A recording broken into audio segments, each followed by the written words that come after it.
Greetings, everyone. Welcome to episode 23 of Teaching Tales, the podcast totally devoted to sharing stories from the world of education.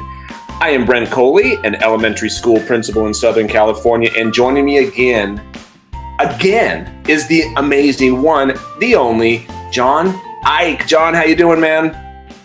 Oh, I'm fired up to be here, brother. Look at that. I was on the episode 20 and boomeranged right back for episode 23. Yeah, I'm fired up to talk today because it's not that last episode apparently wasn't a one and done. We're bringing it back to talk about the impact of appreciation, man. This is going to be great. Yes. So for anyone listening, as John just mentioned, episode 20 was all about the power of appreciation. And so if you have not listened to 20, I never do this, but I would say pause and go back and listen to episode 20, because in that episode, we talk about, John shared a bunch of amazing ways that we can show appreciation for our students, for our staff. I shared a few of those ways as well.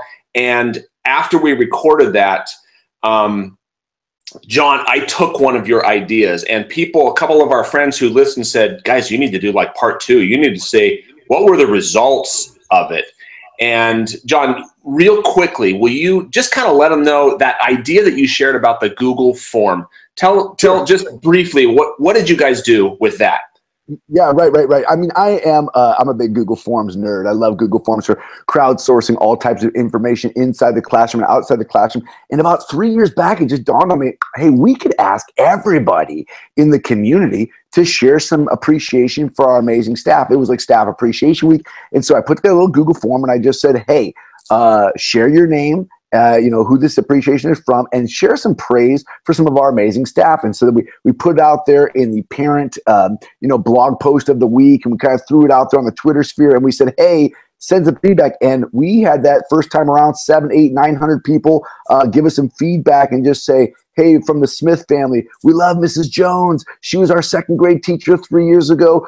Thanks, Mrs. Jones, for being amazing. And all of a sudden, we just put all those pieces of appreciation together, and we merged them, and we sent them out to Mrs. Jones and Mr. Smith, and everybody was blown away by the amount of appreciation and praise they got from the community and from one another. And wow, I shared that with you in episode 20, and I know that you went and did it. Okay, lay it on us. How'd it go? Oh, I remember when you told, I was like, oh my gosh, I was making notes. And as soon as we stopped recording, I went and started making that form. And to say that it went well is like the understatement of the year, because that idea was gold. I did that. We made a form, and I basically titled it, Go Ahead, Make a Staff Member's Day. We made flyers. We sent them home. I did my monthly video message called ColeyCast. I talked about it in there. At our Friday flag assemblies, I was like, parents, let's finish out the year on a positive note. Let's let them know how much you appreciate them. And my goal was to get 500 responses. Right. And we hit 1,001. That is awesome. Oh my gosh, 1,000 responses. And just for everybody listening, we're not talking about over a period of months. This was about, I released it, I think, on Monday, and that was a Sunday night. It was less than a week. In less than a week, over 1,000 responses. And the great thing was, we sold this to our parent community, saying, hey, do you appreciate your teacher? Let them know. Do you appreciate our custodians? Right, the custodian gets 25 things. You're like, wow.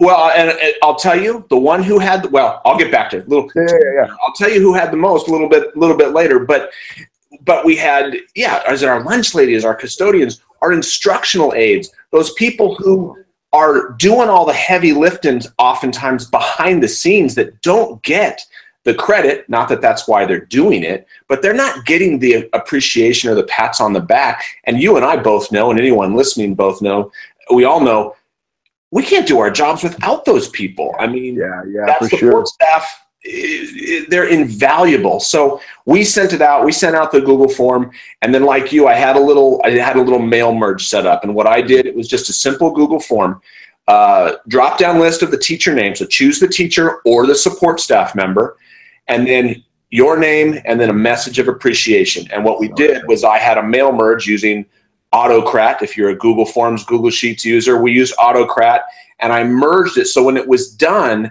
I took and I did the merge, and it took each one of those messages of appreciation and it put it into a nice template, and then it emailed it to the staff member. And I pretty much waited, and this was what I'm learning for next time is I think I broke Autocrat. Right, because you told me you could only do 100 a day. And I didn't know that. I did not know that you could only do 100. For anyone not familiar, and you'll get techie for about 30 seconds here, Autocrat is a must-have add-on for Google Forms and Google Sheets. It basically takes if you input something into a Google form, it will take that response and you can merge it into a document or a PDF and have it automatically emailed to anybody that you want. So that's what I did without knowing that there's 100 email a day limit. When I did the first merge, there were over 600. So it ended up having to do a little bit of legwork where it emailed the first 100. I had about over 500 more. So I basically just took it, alphabetized them by staff member's name, and then selected all those, downloaded them, it zipped them, and then I just emailed those too. So it took me a couple hours to do that, but you know what? My goodness, it was so well worth it because maybe for the techies out there, you and I'll co-author a blog post on how to go through and do the technical analysis. Because there's definitely some ways to do it where it can all go super slick. Yes, definitely. We'll tweet out some information there because if you're thinking, wow, I love that idea, but I don't know how to do that. We'll send out information later on Twitter of how you can do that yourself. But in terms of a Google form, it was so easy. It's just simple. It's just who's the teacher, with the name, and insert your thing. But the response that I got from that, the impact of that appreciation was, I started getting some email responses from teachers, and I just jotted down a couple of them. One of our instructional aides just said, "I love this. Thank you so much for putting this together. My cup is full." Yes. Somebody else says, one of our teachers said, "I'm a complete mess and in the best way possible. Thank you for doing this. I may be coming to school tomorrow with super puffy eyes. What a great way to end the school year. Thank you." Somebody else, "These are so awesome. They made me cry because it's so nice to see the thank yous in writing. I find myself rereading them to keep me lifted up and inspired." I know I did. And when you did yours, John, tell me you didn't read them over and over. I got a bunch back, because I put it out. I said, "Hey, thank anybody you want." People said, "Thanks, Mr. Eick." And I read mine. I was like, "Hey, this is awesome." That wouldn't impact, So you were going to share okay, so teachers got them, custodians got them, front office secretary. I'm going to tell you who got, so not surprisingly, but I was like, wow, that's amazing. This person does affect so many people. I'll share with you, our front office receptionist got, when I mail merge these in emails, some of them had 5, some of them had 10. On my front office receptionist, I merged all the appreciation into one email. And when I scrolled through hers, she probably got 35 pieces of appreciation, because when parents walk in or when parents call the school, when parents need someone to pick up the phone, our Mrs. Cahigas picks up the phone and she got a ton of appreciation. How did your staff do? Number one, our custodian.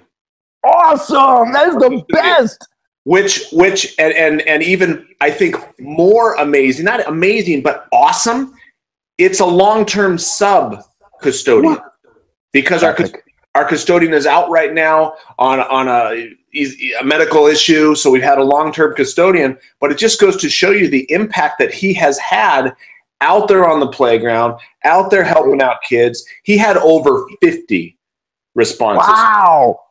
What's cool about that too, Brett, is just real quick, is that you gave the opportunity for people to appreciate that staff member. Whereas, like, hey, people appreciated that person. They just didn't feel they had the venue or the avenue, and all you did was put together a silly little form. Bam, 50 pieces of appreciation. That's wild. Which way? And again, I've been telling everybody, but Brent, this was no, this was John Eick. John gets. I don't need to credit. You don't care. You don't care, but yeah, and we made it easy. That your idea, it was easy to say thank you. Custodian number 1, second most, one of our playground aides. Awesome. He had over 40, and the third was, like you said, one of our front office gals, one of the first line of defense, the person who you see all over the place. So cool. Yeah. You know, another thing that I noticed that, you know, we kind of, I think maybe we had broadcast it in this particular manner because we said, hey, thank your teacher, thank the receptionist, thank the custodian, or hey, thank a previous year's teacher. And it was really neat to look through some of the families who've been at our school for many years. And they were like, hey, I want to thank Mrs. Smith. You know, both of my daughters had her several years ago. Glad to see she's still making an impact. And it was kind of cool for people to receive something from someone they had affected or had an impact, you know, multiple years ago. So I thought that was a really neat impact as well, to see that, hey, the gift keeps on giving. Like, people don't forget how awesome you were from years behind. Absolutely. Another cool thing that I didn't even tell them to do, but many of our teachers took their students during that last week of school, took them into the computer lab, so the kids were doing exactly what you just said. If it's a fifth grade student, they were going through and thanking their first grade teacher, their second, third, fourth, and fifth. Last year, you know, we're a one-to-one Chromebook school, so, and I didn't do this year. I don't know why I didn't do it. I'm you know, admitting my own fail here. Last year, we right at the last minute, we're like, hey, let's give it to the kids. And right before I closed the thing down, we broadcast it out to a bunch of kids, and it was, I think that's where the tears came from for the staff, because they were like, oh my gosh, I can't believe, you know, lots of kids giving feedback. I have 2 boys that are at the school. Both my kids jumped on there and gave awesome feedback. It was cool to see the kids appreciate staff.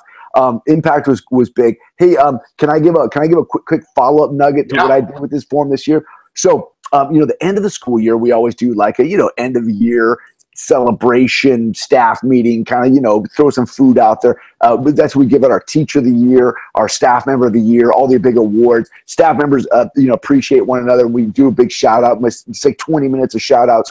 But this year, what we did was say, hey, you know, we always do a slideshow where you throw up a scrolling slideshow. It's got each teacher or each staff member's picture on there. Well, this year we had their picture on there. It said Mrs. Smith, and we went ahead and threw a couple of pieces of appreciation on there from parents and students and other staff members. So as you're walking into this staff meeting at the end of the year, there's this scrolling slideshow. It says Mrs. Smith, and there's a picture of her, and then it says, you know, dear Mrs. Smith, you know, you were the greatest teacher ever. My son loved being in your class. Thank you so much. And then it goes to the next slide. It's like, you know, Mr. Jones, our custodian. Thank you, Mr. Jones, for always making our staff better. So here's this scrolling slideshow with a picture of each staff member and appreciation about each staff member. And then people started appreciating out loud what they were reading, like, oh my gosh, that's totally true. She does do that. You know, my kid was in her class.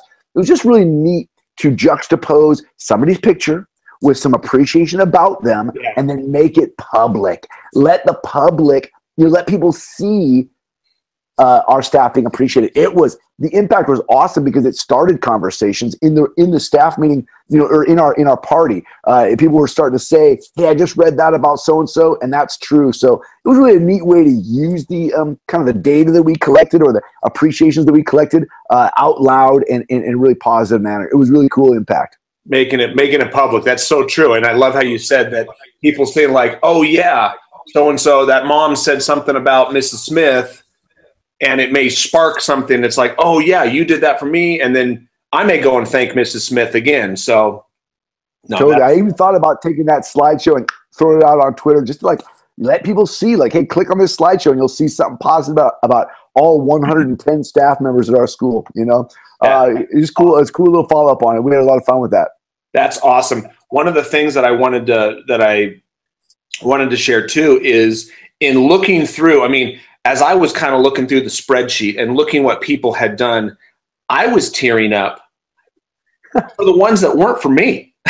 I was tearing up for the ones that the messages of appreciation that I was seeing for fellow staff members, but which was awesome. But I wanted to, one of the things that just really struck me was I was reading one of the messages that I received, and it was from one of our 5th grade students. And her message was something along the lines of, Mr. Coley, thanks for being a good principal, and thanks for helping me up on the first day of school when I fell. Wow, 180 days ago. Yep. That you didn't even remember that you did that. No, I did not. That is wild. That is cool, man. You know, I said in episode 20, hey, people, don't be afraid to celebrate your principal. Look at that, man. And you got celebrated from a kid that from a moment in time that you would never have even like really remember that you did. It was just something you did on a day that that's cool. Hey, can I share a story? Yeah, please. That sparked a story. There's a pastor here in our town named John Stone here in Natomas, Sacramento, California. And he does a lot of public speaking. You know, he's a big guy in our community. He's a great guy. He was a basketball coach at the high school where I was the principal. I was the principal for a long time in Natomas High School. And John Stone was up on stage giving a speech one day, and he goes, hey, I'd like to shout out John Eick. And I was like, oh no, what's this guy about to say? He goes, that guy emulates what a principal should be. And I'm thinking, oh yeah, academics, he's going to talk about that. No, he goes, one time I was on the Natomas High School campus, kind of a rough campus. It's got, you know, a very diverse socioeconomics, right? A lot of kids who are at risk or kids of poverty. And he says, this kid had their hands full of 2 lunch trays and said, Mr. Eick, can you tie my shoe? And Mr. Eick got down on one knee and tied that kid's shoe.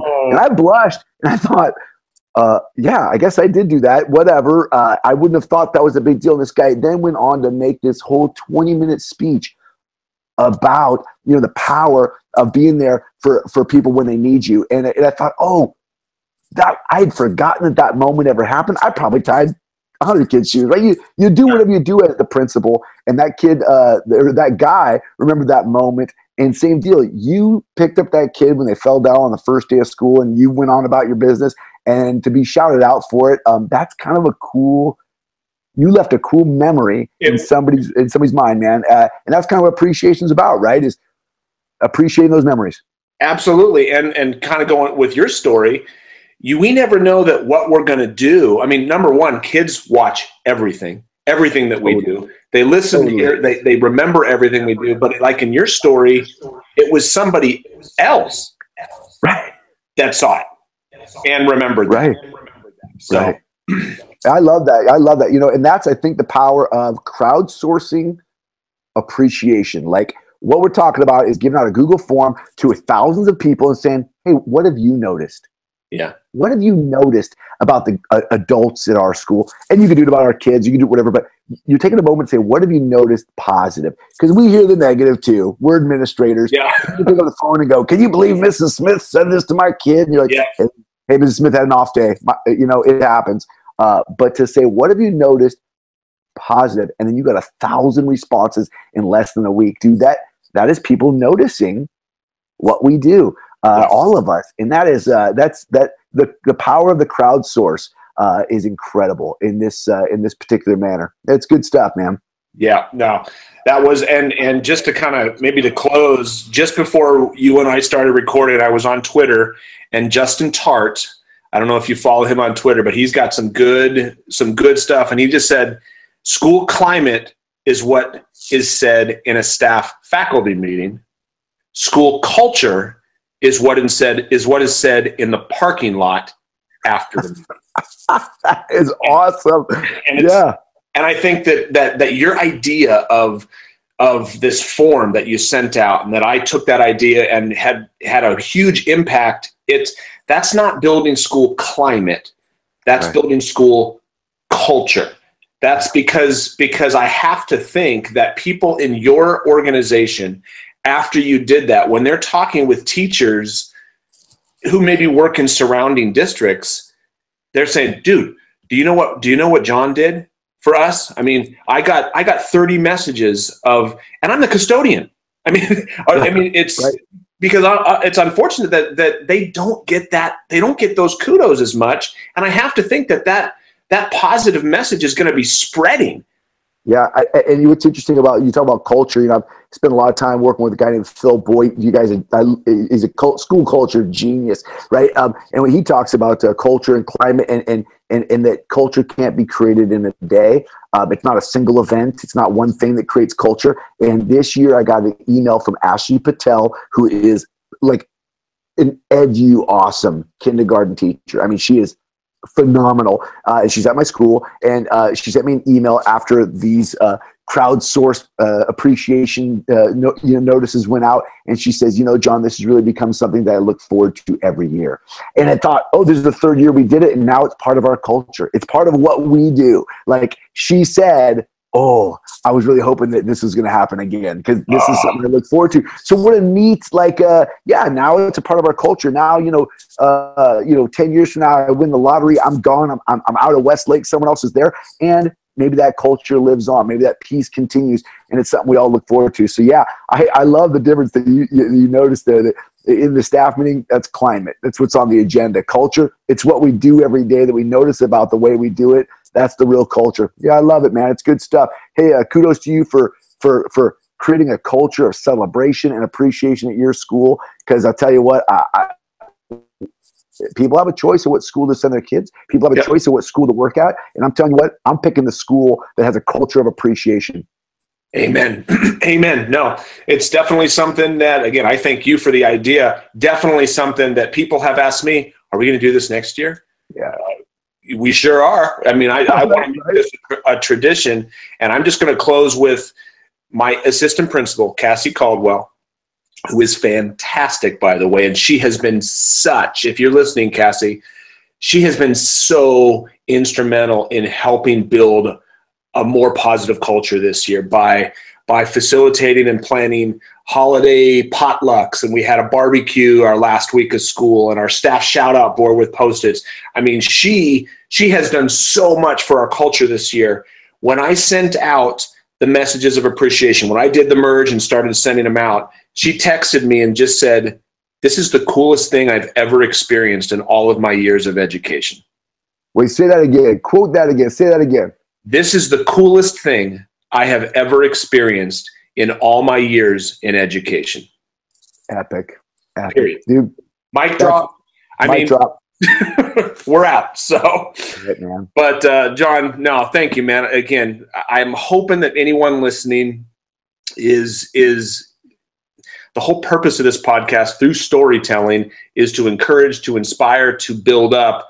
And again, every time I talk with you, that's how I leave, inspired, encouraged, and built up. And I am hoping that people, when they've listened to this, will go out, and whether it's through a Google form like you designed and like I emulated, because it's easy. It's really, really easy to do. Yet it can have, it's just like that small pebble that you